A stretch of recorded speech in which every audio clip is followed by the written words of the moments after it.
Hello and welcome to my channel. I'm Sharon Aguilar and I'm glad that you've joined me today. So this is the exciting part of the month where I just go back and I look at everything that I've made in the previous month and chat with you about it. Show you the patterns, the fabric, talk about my sewing experience, any adjustments I needed to make, and anything that I think you might want to know about the pattern if you choose to sew it. So my theme for this year has been to sew more woven fabrics. My bread and butter is athletic wear. I love to sew knits. They're so quick. You can make a t-shirt and leggings in a day and it'll probably take you an hour, 2 hours max, depending on if you have a pattern with lots of bells and whistles, and they're quick. But I also really enjoy sewing woven garments. I just don't seem to gravitate towards them as much as I should. So when I started this video series at the beginning of the year, I told myself, make sure you sew at least one woven garment on every single video. And we're going over March's makes now, and I'm glad to report I do have 3 this month. So I also have a ton of activewear, swimwear, knit projects, things like that I'll share with you. But I'm gonna go ahead and start the video off with woven projects. Okay, so the first pattern that I want to chat with you about is the By Hand London Hannah dress. So this is my first pattern from By Hand London, and I've had my eye on it for some time now, and I finally took the plunge and purchased it in March. The Hannah dress comes in sizes 6 through 24, or you can buy a separate pattern that is sizes 12 through 34. It also comes in a kid's version of the pattern as well. It's a woven wrap dress pattern. It has 3 different sleeve options. So I chose the short sleeve just because it's so hot in Texas. I have since made it with the bishop sleeve because the bishop sleeve is just so elegant. I just love the way that it's finished with ties and the volume that it has. The other sleeve option is a petal sleeve. So it's short, but it kind of wraps around to have a little opening right here. That's a nice option as well. So the main thing about this dress is it has a plunging neckline. So for my bustier friends, you are really going to like how this shows off a lot of your neck. And I just think it's so flattering. For me, when I first made it, I was kind of disappointed because it was so plunging and I just did not have the goods to hold it up, that it just was too much. It didn't work with a lot of my bras. So I had to go in and make some adjustments. Is what I did actually was I sewed a bigger seam allowance through here so that it could tie tighter, because unlike most wrap dresses, like a lot of wrap dresses, if you make them a little big or you're in between sizes and go up a size, you just wrap it a little tighter, and then wrapping it tighter will cause it to kind of cinch in more right here. Well, this one doesn't work like that because it has an inner tie right here and then an outer tie right here. So your skirt is being held up by this tie on this side and then this tie on this side. And your neckline is really just going to be open if you don't get a perfect fit through there. So I had to adjust that on both sides to get this one to work. On my next one, I just added to the neckline right here so that it worked better. So anyways, that's just something to know. This one has 6 different darts on it. So you have your bust dart, you have your waist dart right here, and then you also have 2 darts in your back for shaping. And I think that the darts, even though they take a little extra time, they're so worth it. They really help the bodice to have a really nice fit. Okay, so there's darts. Another thing I want to show you, so it has pockets and that makes it awesome. The pattern doesn't include anything about understitching the pockets, so I didn't on the first one, but then after I did it on that first one, I realized I'd really like to have it. So I went back and I did it on the second one, and I think it lays a lot nicer. And by understitching, I just mean that after I've sewn the pocket on right side together, I go, and whenever I go to open it up, I sew the seam allowance down to the pocket so it all lays nice and flat. Another thing on this pattern that I wasn't so sure about, the neckline binding. It doesn't have a pattern piece for that. So if you're not used to binding necklines, then this might stump you. I used a 1-inch wide piece, the length of the entire neckline. I sewed it right sides together, and then I flipped it over, tucked in that raw edge, and then tucked it all into the right side. So it looks like this finish. There's some understitching in there before I top stitched it to the front, and it lays really nice and flat. I also made sure to clip curves before I did that so that those areas would lay nice. Okay, one more thing I wanted to mention on this neckline is as soon as you cut out your bodice piece, don't skip the stay stitching part, because as you work with the pieces and stuff, this neckline can get stretched out. So just as soon as you cut them, before you even cut anything else or do anything else, just take them to your machine and do a stitching line along the edges so that it stabilizes that area and it doesn't warp any. Another thing about this pattern is it doesn't have size layers, so on the PDF pattern. So if you're used to sewing PDF patterns and you're spoiled by size layering, this might kind of catch you off guard. I think it would have been really helpful, because on the bodice with all these different darts and different sizes, there were some areas that just felt like a line soup where I didn't know where to cut and what to do. And so I had to take time to go through and trace, which size was mine before cutting, so I didn't make any cutting mistakes. But I'm so happy with this dress. So the fabric that I used is a rayon challis from Minerva, and it is so flowy and soft, and the green and pink, I love these colors. So the floral is so pretty. I love how I feel in this. It's just so perfect. It's lightweight and perfect for spring. Working with rayon challis sometimes takes extra time, because you need to go and make sure that you have the fabric completely on grain when you're cutting it out, because it likes to shift. If you have a hard time with that, just get some spray starch and starch it really where it's stiff, so it doesn't move as much when you're cutting it out. Otherwise, you just really have to take your time. Another thing that I had to rip stitches on this dress once, because when I cut out all my pieces, I cut the skirt with the wrong side of the fabric facing up. And I didn't realize that the way that they had you sew the ties in, they had expected me to sew the skirt, or to cut out the skirt with the right sides facing up. So I had to go back and change which side that it tied on to meet how I'd cut out my skirt pieces. So just pay extra attention, I think, on that part. So the next pattern that I did out of wovens was a top pattern. And this is by Itch to Stitch. It's called the Seychelles. And it is a woven top that either has a short sleeve or a long sleeve. So I did the short sleeve, and the short sleeve has these amazing little pleats. They are so, so cute. And one thing, this was new to me, was how they did the pleats. So they had you baste them closed before you sewed them down, so they really stayed together nice, and I really like that. So it has a back seam, so that's great for shaping, especially if you have to do a sway back adjustment. It helps you to not have that bubble of woven fabric over your butt, so you can take in extra in the seam to get shaping back there, which is so nice in a woven garment. It's finished with a V, and you can see I threw this one in the wash and I haven't ironed it. I don't really like to iron, so I just embrace wrinkles unless it's just awful. But this one is fine. And you have the facing, which matched really well, and the fabric. So you can tell that it's a Swiss dot for the fabric. This was given to me by a friend, so a very sweet friend of mine named Amy Wilson. She blogs at Sewing Scientist, I think is the name of her blog. She saw this fabric and she saw the pinks and the florals, and she thought of me and sent it my way. So thank you, Amy. I love my top out of this. I like, styling it wise, I was really nervous that it would look like medical scrubs. And I feel like with the short sleeve that it kind of has that feel when you use a cotton or you use a fabric that's more stiff. And so I thought it worked really well using the print and then also doing like the front tuck. I really like the way it turned out with the front tuck. So this is a great little with shorts summer pattern that I was really happy with. I pattern tested this one, and this was my first version, and it came out really well. And I've since made another one. It's this month. I immediately was like, I need a long sleeve one. I've got to try the long sleeve. So I did that. So my next woven sewing pattern that I made this month was the Victory tank.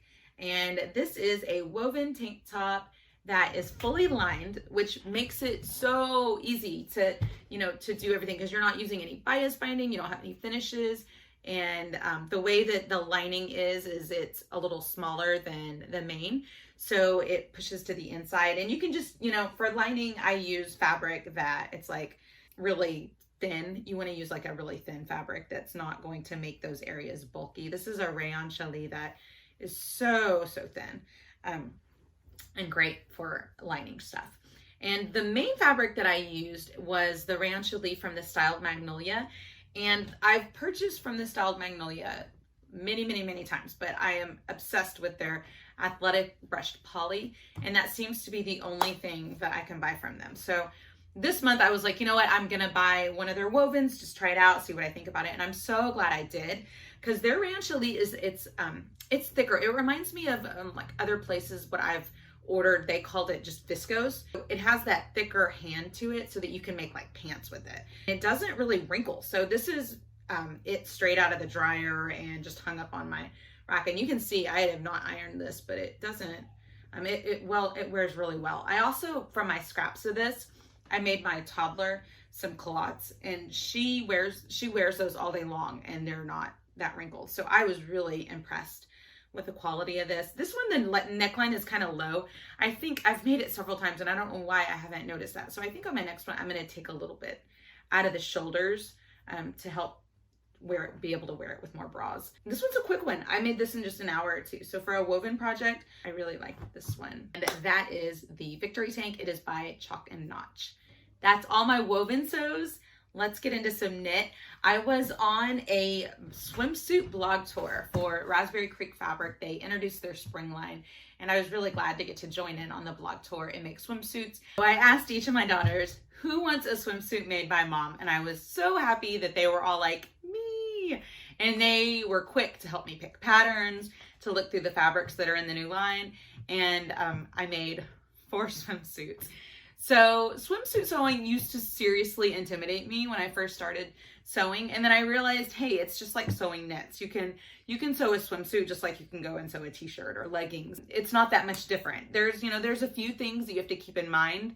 For instance, like basting, you can never really, if you skip basting, you are going to be frustrated. But a lot of patterns, you just baste your main and lining together and treat them as one piece, add elastic, and you have a swimsuit.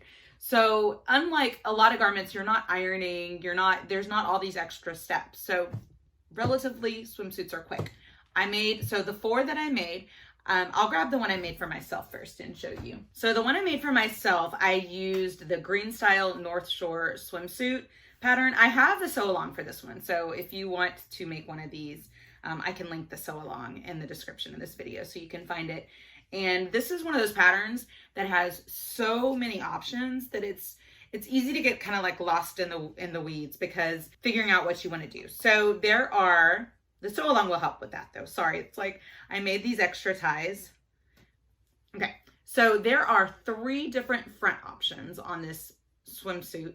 You can do just a full coverage front that doesn't have the plunging V right here, or you can do like a V that goes like this and shows more of your chest. Or this one's the full coverage. Even though I don't have a full cup, I still do the full coverage because I just want everything contained. I want to be able to run around and not worry that anything is coming out. So on this one, I picked the one that is for the halter. So it comes with these halter ties like this, and you can just tie them at the back of your neck. But I had this great idea to make the halter ties like massively long. They're like 40 inches long. And then I took the clip back piece that you would normally put like your swim hook in, and I just folded it under without a swim hook and used that as like a casing to put my ties through so I could wrap the ties around my body. The pattern also has like a pullover option, also a tie back option. So there's lots of different ways to do the swimsuit. It's a great pattern. So for the bottoms, I did the North Shore and I did the high rise. There's also a bottoms piece that you can attach up to your top so that it looks like a one piece. But I didn't have enough fabric to do that, because I also wanted to have enough fabric to make suits for my daughters. So on this one, I did the high rise. I ran out of fabric to do the waistband. So I used the selvage to make a casing to encase the elastic on the inside, and that worked. And I like these, they have lots of coverage. So I also, out of one of the scraps, I made my daughter, this is the Made for Mermaids Calypso. And it is a 2-piece swimsuit that has a they're very high-waisted bottoms, which are so cute on her. And then they have, this is like a halter top. So all the versions are a halter top on this one. And then you have the option of no ruffle, 1 ruffle, or 2 ruffles. And I said, give me all the ruffles. And I think this one's adorable. Give me all the ruffles. And I think this one's adorable. I hope she wears this one a lot this summer because it's so cute on her. And this one was quick and easy. So the under part, there's like just this tube, and I just use scraps on that tube because you're not really gonna see it. It's a tube with the elastic that's just folded over. And I've heard a lot of people say, like, I don't sew swimwear because I don't have a cover stitch machine, or I don't have any fancy machines. Well, a lot of my swimwear, you're going to notice, even though I have a cover stitch, I have all those machines, I still just love a good old zigzag, that I'll top stitch it from the wrong side so that I can kind of get a guide to get this edge overcast. And I'll pull it so that I'm not sewing puckers into it. And then I just top stitch it. My zigzag is usually, I set it between a 2.5 and a 3 on the length and the width when I'm top stitching swim.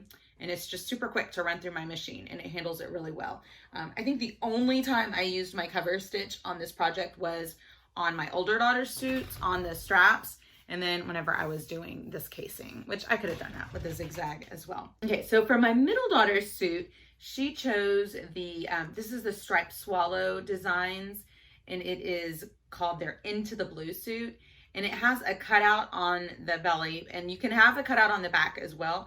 And that's the way I've always made it for her. But this year she said she didn't want a back cutout because she didn't want that strange tan line on her back. And that made my life a lot easier. So this one has like, so the front, you have all these different options for how to cinch this part together, or you can leave it not cinched. It has elastic in it so that you don't have to cinch that part if you want. But she loves this suit. She says it's easy. She doesn't have to worry with anything, that she can just jump in the pool and swim, and she feels modest and really happy in this one. And so, and this print is so pretty. It's a striped tropical floral fabric. She picked that one out. And then my oldest daughter, this is Honeydew Kisses, their hibiscus swimsuit. And I've also done a sew along on this one, and I'll link that one in the video description. So if you want to sew one of these with me. So this one, I absolutely adore this pattern. It has leg flounces. You also have the option of a ruffle across the waist, or there's even a side ruffle all through here that'll go all the way down to here. That one is on the other view. There's also a flounce that you can do right here. So you have all these like frilly options, and it's just so cute. And the swimsuit I made her last year out of this one, she has worn it so much. She wore it so much, and she's like, I need another one. So when I remeasured her, she was at the very top of their size chart, the last size, because she's starting to get into women's sizes. And the only thing that she didn't meet on the size chart anymore was her trunk measurement. When I measured her trunk, she was a good 1.5 inches taller, or well, 3 inches, so 1.5 inches on both sides taller. So I had to go through and I added like 1 inch here, and then some here, and then like 1/4 inch on here. And then the height was fine. And I had to do that on the front and the back to get the right trunk measurement. And on hers, I did use my cover stitch because it made the binding. I did single fold binding on all of it. And single fold is where you just sew it right sides together, wrap it to the back, and then trim off any excess. And I have a really cool trick on how to do these straps really easy on the sew along. But anyways, I love her combination. She picked out some gingham with these lemons. They're a really orangey looking lemon, but they're so adorable. And then I also lined it. I used, on that one, the pattern makes it look like it's optional for lining and doesn't really talk a lot about the lining, but I think lining in swimsuits is really important. I don't like to skip lining. So those are all my swimsuits. What do you think about how cute these are? Didn't it make you so excited to sew swim and to go swimming and to go on vacation? It, it just brings up such happy feelings looking at our swimsuits. So now for my activewear sewing projects this month. I couldn't get by without making a few things to add to my closet. So the first set I did was this pink and cream leopard print set. And I made this one out of an athletic brush poly. I mentioned earlier in the video about how I love the athletic brush poly from the Styled Magnolia. And it's it feels so comfortable to wear. It's not heavyweight, but it's not so lightweight that it's like showing every bump and everything you have. So I made a power sports bra as well as a Cavallo leggings. And I love these. These have no inseam. I did all this subtle pinks top stitching on all my seams. I just did that using my cover stitch, and I sewed with this side of the fabric facing up so that the underside would be the reverse cover stitching. So happy with how these turned out. They fit really well. And the bra, I have a video on how I did the straps for the bra. So I did adjustable straps. The pattern has a U back, a strappy back, or a racer back, and I really, really love it when I sew with the adjustable bra strapping. It's just so much more comfortable, and I can get a better fit each time that I wear it. And then for the band, I just use soft waistband elastic. I think I got this one from Joann, or I ordered it online. It's the Dritz brand for this one. And this is a set that I feel like I can wear with so many different tops. I was nervous about the leopard print. You know, I don't really sew a lot of leopard print or wear a lot of leopard print. So these are probably, I would say these are the first items of leopard print in my closet, because it's just not a fabric I gravitate towards because of my freckles. But this one, I feel like it doesn't make me look pale and spotted. Like, it has such a subtle print to it, and the colors, I mean, it's pink. So of course I love pink. So I'm really happy with that set. The next athletic sewing that I did was the Simpatico leggings. So if you watched my video comparing all the different green style leggings that they have, that's earlier, I probably did it last fall, so October. And I just went through all the different patterns. Well, since that video, they have added 2 more. They have added the Simpatico as well as the sundial pattern. So these are the Simpatico. They have no side seam. They're intended, I think, for beginners, or for if you have fabric that you just don't want a side seam, you don't want pockets, you don't want anything special, you just want a basic pair of leggings. And they also are drafted for fabrics that don't have to be so stretchy. So you can use your cotton lycra, your double brush poly. And I was excited about this because I used athletic fabric that I had already bought like years before, but that I just felt was way too compressive for the other leggings pattern. So it just was sitting in my stash until I had the right pattern that I could feel good wearing them in. So I used, this is like it's from Blended Thread Fabric, and it was advertised as Supplex when I bought it, but then I noticed they changed the definition of it, or the labeling of it. By the time it got to me, it was just labeled an athletic knit, because it's polyester based, and Supplex is a nylon based fabric. So this one it does have a cottony feel. It's not slick, it's like a softer feel. It's a very pretty print. I'm really happy with the photos I got of it and wearing it. And I also tried this pattern in cotton lycra, and these are not squat proof. You can see I'm wearing nude mist no show panties that work on like every leggings pattern that I has, but on this one you can see them. So I will only probably be wearing these with like a tunic or something that will cover my panty area, because I was really sad that I look naked, or at least I felt naked in these because they're so close to my skin. And so just because you can use just because you can use cotton lycra or double brush poly, that doesn't mean that fabric is necessarily going to work for gym wear or squatting. It might be more for lounging. So just like with any other athletic or any kind of leggings pattern, it is going to matter the fabric you choose and how they look and how they wear. And you're going to do better with fabrics with higher spandex contents, just because they're going to keep from like sagging, and also making sure you don't go too low on the weight of the fabric so that it's not so see-through. But I'm still happy with those. I'll just wear them around the house. I will not be going to the grocery store in that pair of leggings. The other athletic sew I had was actually a shirt that I had completely finished, but I just didn't do the bindings on the armholes and on the neckline, and I found it in my scrap bin and I finished it. It's like a perfect addition. I don't know why. I guess I lost it or I got sidetracked, but I just calculated the binds. It's made out of a bamboo spandex, and this one is the Lil pattern, or I think you say Lily, I'm not sure. It's a green style pattern that's just a basic racer back tank. I really like how it's like fitted in the bust, and then it has just the right amount of ease in the tummy area. So that was a great find. Okay, so let's talk about all of the knit tops that I sewed this month.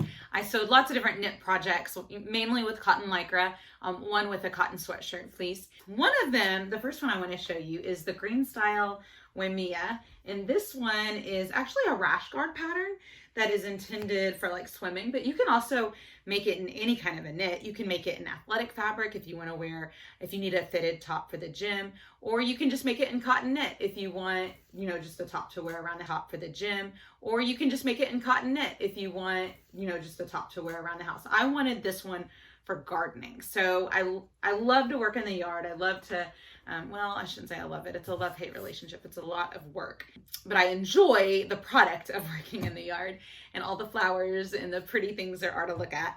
And I also have poison ivy in my yard. So when I do work in the yard, I need to keep my arms covered from the sun and from any kind of contact dermatitis that you can get from working with plants. So I wanted some kind of fitted top that wasn't really going to be in my way. And I just thought that this one would be perfect to make in an easy cotton jersey. I use this, like, it's called Meadow Friends. It's an art gallery cotton lycra. And I got it from Minerva.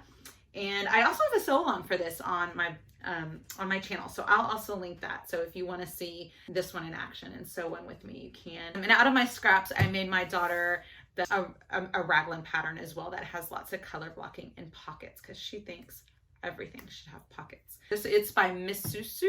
The raglan I made her is called the Flex Raglan, and it has different options. The only thing I didn't really like on this, let me grab it. So it has the option for a curved hem, and I did the curved hem, but I did not realize that if you do a curved hem, there isn't a band piece that's calculated for using your self fabric. There's only a band for using a rib knit. And since I was using the same kind of fabric, I had to kind of wing it on the band, and I ended up with a seam strangely placed right here. The rest of it came together really, really well. It was just trying to weed through the instructions to get the right pieces for the options I was doing. Sometimes when patterns have tons of options, it's just trying to figure out which ones you want to do and how to do those. But her top really turned out cute as well. This is a pink knit I got from Made Whimsy. It's just a cotton lycra jersey that paired really well with the Meadow Friends print from Minerva. And those are our Meadow Friends top. So I also made myself a very fitted V-neck top. I used the Megan Nielsen Rowan bodysuit pattern. It's either a top or a bodysuit. And I waffled back and forth so much as to whether I wanted to just do the bodysuit or the top, and I ended up on the top. There's a V-neck, there's also a turtleneck. I bought it earlier in the year hoping that I had a chance to make a turtleneck for the winter. I just thought it would be perfect for that, but I never got around to it. But thankfully I had it for spring, and I am so happy with how my V-neck turned out on this. Like, I think it's probably one of the best V-necks that I've done, and it's because I took the time to baste, and I was actually sewing it really slowly because I was watching a show while I was doing it, so I wasn't like rushing through the pattern. And surprisingly, that helped me to get a really good V. So what I did was when I basted the band together, I made sure that I basted the point to where that it was exactly lining up. The seam was lining up on the top of the band and the bottom of the band. It made it easier with sewing it on. Anyways, I was so happy with how this is. Very, very, very fitted. If you make this pattern, I would say if you're between sizes, go up a size. And I think that's what I did. Like I was in between, and I went with a bigger size. So I couldn't imagine if I would have went down a size, it would have been way too fitted. And use a fabric that has a lot of stretch. Even though it says that 40% stretch is all that's needed, I really think that would be a very compressive top if you used a fabric with just 40% stretch. I would gear towards maybe 75 to even up to 100% stretch on your knit fabric that you choose. So these were bees that I got from Minerva. It's an art gallery fabric. And I also made my daughter this adorable romper. It is the For Mermaids Jade Romper. And this comes in adults, kids, babies, and I've made her the baby version when she was younger. I made her one that had like a snap crotch, and she wore that until she grew out of it. And now I made her the kid version in shorts with the pockets. And this is a really, really pretty simple romper. It has a fully lined bodice. So the bodice, you use the burrito roll technique to finish, and then you attach either a skirt, shorts, or pants. I made her the pants version of the kid one before, and she really loved that one and wore it until they were capris. And now she's really gonna look good in this shorts version. And I love that it's knit and it's easy for her to play in and run around with. So the next thing I sewed my daughter was an Ellie and Mac Oversized Tee. I've made the adult version of this pattern for myself and then one of my daughters. And then this is the kids version. So this is a 2T with a 3T on the length. And it is very boxy and wide. And I used a cotton interlock. Like this is just a scrap that I had. And she loves her little pencil shirt. And the fun thing about this is when you're sewing for kids is sometimes you sew something for them and they wear it for a few months and then they've grown out of it. Well, this one, I'm sure she's gonna be able to wear this for like 2 or 3 years, just because of all the extra ease that it has in it. This one also was probably less than an hour. So it was a really quick project just because I did the band option. So I didn't even have to hem the bottom, and all I had was a hem on the sleeves and then this band. So this is a very quick pattern. So the last top I wanna show you, this is the Gothenburg top from Itch to Stitch. And this is a pullover pattern that only has a long sleeve option, and it has a cool little funnel neck. I think the funnel neck is what really sets this pattern apart and makes it look different than the others. It also has bust darts and cups sizes, so it's 0 to 40, as well as all different cup sizes. So you have lots of different options on this one. The way that this is finished, the funnel neck, so you essentially just like serge or finish the seam at the top and then fold it in. And then I hand stitched in the ditched. I just took some thread and hand stitched along in here to finish the funnel, and you can't see it from the outside. So it looks nice and clean, just stitching that seam down to here so it holds it down. And it has a high-low hem. The hem looks longer in the back than in the front. And the fabric I used is a sweatshirt fleece. And this has been a wonderful addition for whenever there's been cold mornings or when I've been sitting in the stands in baseball games getting cold. I just pull this on over and it's been keeping me warm. So I'm glad that I made this at the beginning of the month. It's a great little layering piece for spring. So this sweatshirt fleece is really soft and fuzzy on the inside and warm, and it has pretty good stretch. It's a stable fabric. The stretch is actually better on vertical, better that way than it is horizontal. Anyway, so the sweatshirt fleece came from Made Whimsy. And that is everything this month. I had a great sewing month in March. If you have any questions about any of the projects that I sewed or any feedback, please reach out to me. I'd love to hear what you think. And I'm looking forward to showing you what I make again in April.